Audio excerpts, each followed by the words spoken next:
সুজলা সুফলা সবুজ শ্যামল আমাদের এই বাংলাদেশ। আর এই বাংলাদেশের মাটি সোনার চেয়েও খাঁটি, আর এই খাঁটি সোনায় উৎপাদিত হচ্ছে ড্রাগন ফল। দেশ ও দেশের বাইরে যারা এই মুহূর্তে ভিডিও দেখছেন তাদের সকলকে স্বাগত জানাচ্ছি। দেখেন যে হাজারো ফুল, আমরা যশোরের যে গদখালি আছি সেই গদখালিতে কিন্তু আমরা বিভিন্ন ধরনের ফুল দেখার জন্য কিন্তু ছুটে যাই, কিন্তু এই ফুল আপনার ড্রাগনের ফুল। তো প্রিয় চাষি ভাই বোন বন্ধুরা, অনেকে আপনার ওষুধ প্রয়োগ করতে যে কিন্তু অনেকে ভুলভাল ওষুধ প্রয়োগ করছেন। আসলে যখন ফুলটা ফোটে, ফুল ফোটার কতদিন পরে আসলে স্প্রে করলে সঠিকভাবে আপনার এই ড্রাগন ফল দাঁড়াবে সেটাই জানবো মোহাম্মদ ইসমাইল হোসেনের মাধ্যমে। তিনি চাষি পাশাপাশি কিন্তু একজন ব্যবসায়ী। তার আলহামদুলিল্লাহ, সবাইকে সালাম জানাই। আসসালামু আলাইকুম। আমি মোহাম্মদ ইসমাইল।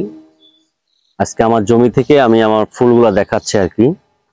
ফুল ফোটার যেটা আপনি প্রশ্ন করেছেন আমাকে, যে কতদিন পর থেকে আমরা স্প্রে করব বা বিভিন্ন যে বাংলাদেশে যে মেডিসিনগুলো আছে ইউজ করবো আর কি, সেই বিষয় তো নাকি?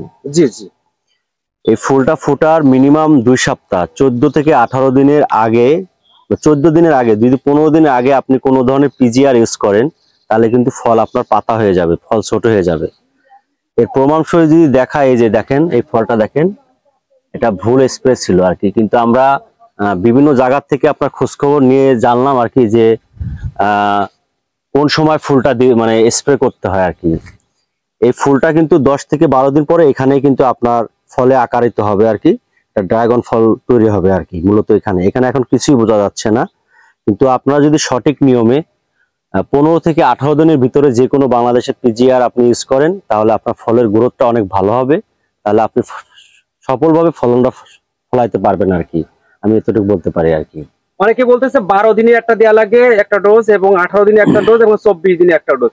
ডোজের নিয়মটা কি? আর শুধু কি শুধু পিজিআর দিবে না অন্য কোনো কিছু আর দিবে পাশাপাশি? ডোজের আপনার যদি আমি ওষুধের কথা বলতে যাই, বিশেষ করে ড্রাগনে অনেক রোগ, এটা বলে বোঝাইতে পারবো না। তো বাংলাদেশে যদি 1000 চাষি থাকে, 1000 চাষি কিন্তু আপনার এক এক নিয়মে এক একজন ওষুধ মানে প্রয়োগ করে থাকে আর কি। কিন্তু আমার নিয়মটা যদি আমি বলতে চাই, যদি আপনি ফল মোটামুটি একটা ন্যাচারাল ফল ভালোভাবে তৈরি করতে চান তাহলে অন্তত 15 দিন আগে কোনো কিছু ইউজ না করাই ভালো। 15 দিন আগে ইউজ করলে সমস্যা হবে এটাই, আপনার ফলটা আপনার খোসাটা মোটা হয়ে যাবে, ফলের ভিতরে যে আমরা যেটা খাবো আর কি সেই জিনিসটা আপনার কম হয়ে যাবে। কিন্তু খোসা মোটা হয়ে গেলে আপনার ফলের তখন কালারটাও ভালো থাকে না, সৌন্দর্য থাকে না। ফল যদি সৌন্দর্য বা লাল করতে চান তাহলে অবশ্যই 15 দিন পরে আপনি কোনো কিছু ইউজ করতে হবে। হাতে হারিকেন কোন দে বাস, চাষ না বুঝলে খাবেন বাস। হ্যাঁ কৃষি ভাই বোন বন্ধুরা, আপনারা কিন্তু এখন আপনাদের ভেতরেই প্রতিযোগিতা কিন্তু শুরু হয়ে গেছে। যেসব চাষি ভাই বোন বন্ধুরা চাষ করছেন তারা কিন্তু কেউ কাউকে বলছে না যে আসলে ভাই ওই মেডিসিনটা দিলেই কিন্তু তোর ড্রাগন ফল কিন্তু ভালো হবে। আসলে কেউ কাউকে কিন্তু বলছে না, আমরা কিন্তু ভুলভাল ওষুধ কিন্তু স্প্রে করছি। তো করতে হবে, অনেকে কিন্তু ফুল ফোটার 3 থেকে 4 দিন পরেই কিন্তু একটি ডোজ প্রয়োগ করে থাকে। আসলে ওই ডোজ যখনই আপনি প্রয়োগ করবেন তখনই কিন্তু আপনার ফল কিন্তু চিটে হয়ে যাবে, তখন কিন্তু আপনি খাবেন বাস। তো 12 থেকে 14 দিনের ভেতরে একটি ডোজ দিতে হবে। বাংলাদেশের কিন্তু বিভিন্ন ধরনের ওষুধ আছে। আসলে যারা চাষিরা তারা কিন্তু আমার থেকে আরো বেশি ভালো জানে, আবার বোঝে, আবার না বুঝেও কিন্তু বাস খেয়ে থাকেন। তো অনেক সময় দেখবেন যে দোকানে যাচ্ছেন যে ভাই আমার গাছে তো ফুল এসেছে, কয়দিন পর আপনার স্প্রে করা লাগবে। অনেকে বলবে ভাই 3 দিন 4 দিন পরে কিন্তু স্প্রে দেন, তখন দিলেই কিন্তু খাবেন বাস।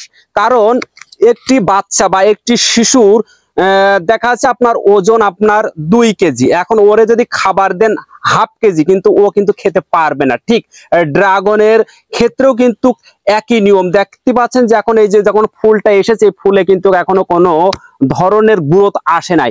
এই ফলে আগে গ্রোথ আসতে হবে, গ্রোথ আসার পরেই কিন্তু আপনার মেডিসিনটা ইউজ করতে হবে। অনেক সময় দেখবেন যে মেডিসিনের গায়ে লেখা আছে লিটারে 5 মিলি কি 10 মিলি, তখন কিন্তু ওই নিয়মে যদি আপনি ওষুধটা স্প্রে করেন তাহলে ভাই খাবেন বাস। কারণ ড্রাগনের ঔষধ এতটাই আপনার শক্তিশালী, ভুল করলেই কিন্তু খেয়ে যাবেন বাস। দেখা যাচ্ছে আপনার লিটারে 5 মিলি ভাই দিবেন না, ওকে দিবেন 1 মিলি। যখনই 5 মিলি দিবেন তখনই কিন্তু আপনি বিপদে পড়েছেন। এজন্য যারাই ড্রাগন চাষ করেছেন, কারণ এই ড্রাগন চাষ অত্যন্ত ব্যয়বহুল, যারা আসলে এই ড্রাগন চাষ করেছে তারাই আসলে বলতে পারবে যে কি অবস্থায় তাদের দিন কাটছে। কারণ এবছরে কিন্তু দুইটা ধরা কিন্তু মিস হয়েছে। তো যারা ড্রাগন চাষ করেছেন তারা অবশ্যই ভাই বুঝে শুনে মাথা ঠান্ডা করে আপনারা এই ফলে যে ধরনের বাংলাদেশের বিভিন্ন ধরনের ওষুধ আছে সেই ওষুধগুলো স্প্রে করবেন। তো সবাই ভালো থাকবেন, সুস্থ থাকবেন। আল্লাহ হাফেজ।